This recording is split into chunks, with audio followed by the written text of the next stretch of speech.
Iran America कशीदगी और America की जानिब से जंग की धमकियां, ऐसे में रशिया और ईरान की आला क़यादत के दरमियान एक अहम मुलाकात हुई है। इस मुलाकात में क्या हुआ, जंग के बारे में क्या बातें हुई, रशिया की जानिब से ईरान को क्या लॉजिस्टिक्स दी जाएंगी, इसी बारे में आमिर रज़ा से बात करते हैं। आमिर भाई, एक बड़ी अहम मुलाकात हुई है, ये मुलाकात किसके दरमियान हुई और इसमें क्या हुआ? देखिए, सबसे पहली बात तो ये है कि इस वक्त वाकई जंग की सूरत हाल है, और अगर ईरान को किसी जानिब से ठंडी हवा आती है तो वो ये रशिया है, जहाँ से ठंडी हवा उसको मिल सकती है, यानी उसको प्रोटेक्शन मिल सकती है। या यूरोप और अमेरिका का जो इत्तेहाद है इस वक्त ईरान के ख़िलाफ़ बन रहा है, क्योंकि इसमें फ़्रांस और जर्मनी भी शामिल हो गया अमेरिका के साथ।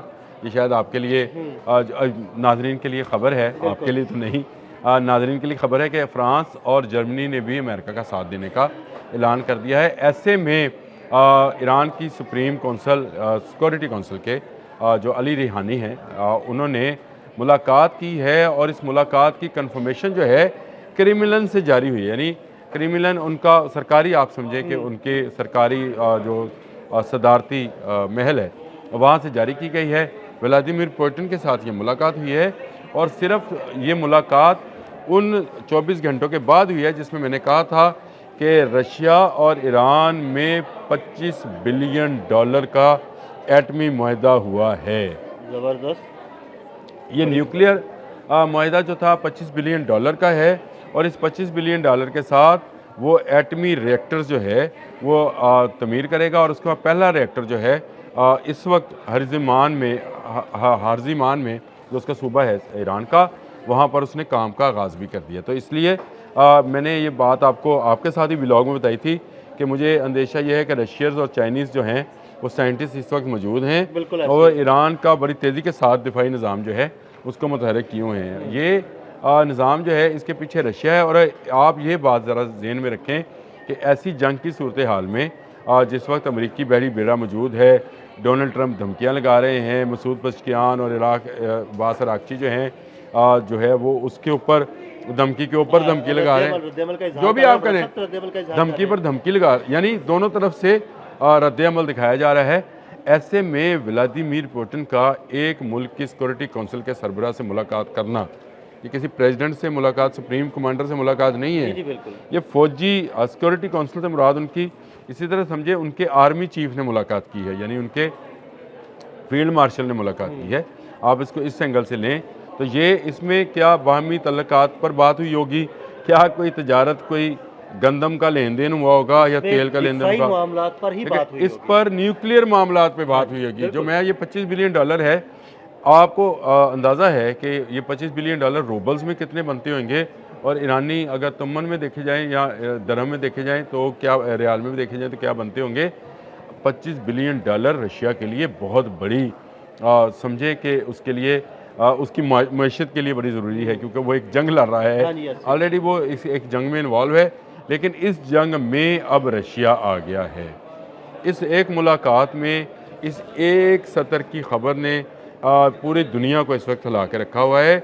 ईरान रशिया इत्तेहाद जो है ये सामने आएगा, और मैं आपको बताऊं कल से जो मशक़ें शुरू होने जा रही हैं आबना हरमज़ में, जी बिल्कुल, इसमें भी आपको रशियन टेक्नोलॉजी देखने को मिलेगी। आपको याद है हमने एक नाइट हंटर के नाम से किया था, जी बिल्कुल, व्लॉग किया था, और उसमें हमने कहा था कि 6 हेलीकॉप्टर्स जो हैं वो आए हैं, और ये पहली टुकड़ी थी। मैंने आपको बताया था ये 50 से ज़्यादा हेलीकॉप्टर्स आने हैं, और ये जो हैं हेलीकॉप्टर्स ये रात के वक्त में ऐसे सेंसर्स रखते हैं जो अपाची से भी बेहतर है। वो कि अब अपाची देने का सऊदी अरब को भी फैसला किया है अमेरिका ने, $9 अरब के एवज़ अपाची और कुछ और एहतियात जो हैं पेट्रियट मिसाइल जो हैं वो दे रहा है सऊदी अरब को। लेकिन ईरान जो है मुसलसल रशियन टेक्नोलॉजी जो है ना सिर्फ उसको ले रहा है बल्कि उसको बेहतर से बेहतर बना रहा है।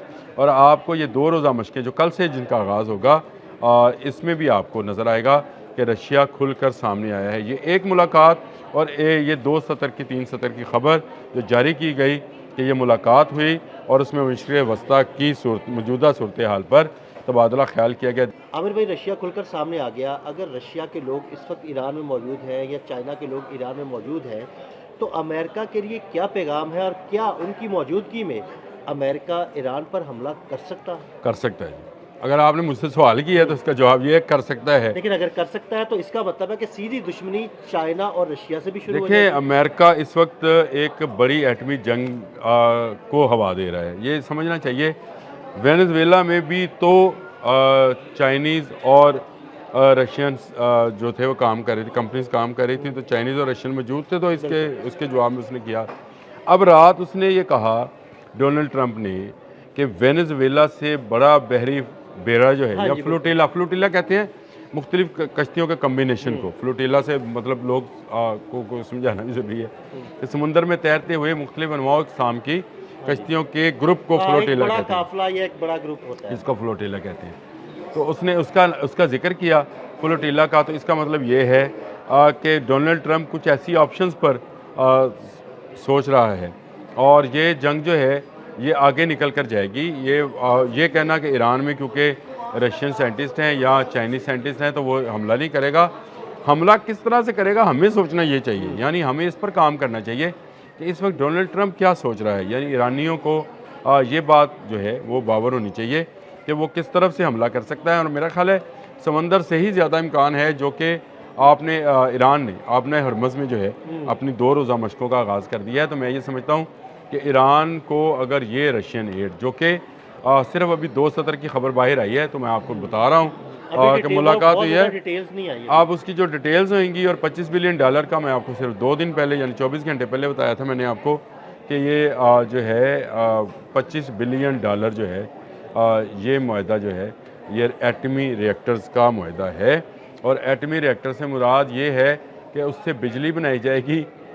आपका ख्याल हमारा ये है, आपका ख्याल है कि बिजली बनाई जाएगी, अमेरिका लेकिन क्या बनाया जाएगा? क्या बनाया जाएगा और क्या बनाया जा चुका है, ये बड़ा सवाल है कि क्या बनाया जा चुका है, और क्या ये मुआहदा ऐसे वक्त में सामने आया है जब अमेरिका सर पे चढ़ा हुआ है, और ऐसे वक्त में सामने आया है जब ईरान अपनी फौजी मशक़ें कर रहा है, ऐसे वक्त में सामने आया है जब दुनिया एक बड़ी जंग के दहाने पर पहुंची है, जिस पर अमेरिकन सदर डोनाल्ड ट्रंप रोज़ाना पेट्रोल छिड़क रहे हैं, और ये पेट्रोल का छिड़कना जो है ये उनकी अपने लिए भी ख़तरा साबित होगा। देखें, वो कहते हैं कि आपका वेनेजुएला में आपने कब्ज़ा किया, आपका भरम बाकी रहा कि आप भाई दुनिया में ताकतवर हैं, लेकिन अब आप ये कहें कि हर जगह से रशिया और चाइना जो है वो आपको रास्ता देंगे, तो ये मुश्किल है, क्योंकि ये मिडल ईस्ट है, एशिया का मिडल, और चाइना भी इसके एक तरफ है, रशिया भी इसके एक तरफ है। तो यहाँ पर आपको अपने घर के अंदर तो अगर वो करने दें कार्रवाई, तो मेरा ख्याल है फिर रशिया और चीन को जो है वो अमेरिका की इताअत कबूल कर लेनी चाहिए और उसकी ग़ुलामी में चले जाना चाहिए। ये होने वाला नहीं है।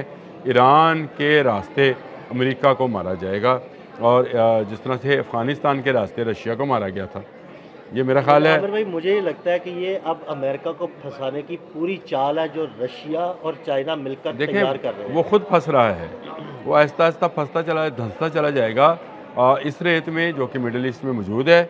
उसकी बुनियादी वजह यह है कि आप अगर एक के बाद एक ममालिक पर इस तरह से फ़ौजी नवीद का कब्ज़ा कर लिया, देखिए बाकी कब्ज़े जो आपके हैं वो तजारती पैमाने पे हैं, किसी से तेल लेना देना, किसी को असला देना लेना, ये और चीज़ है।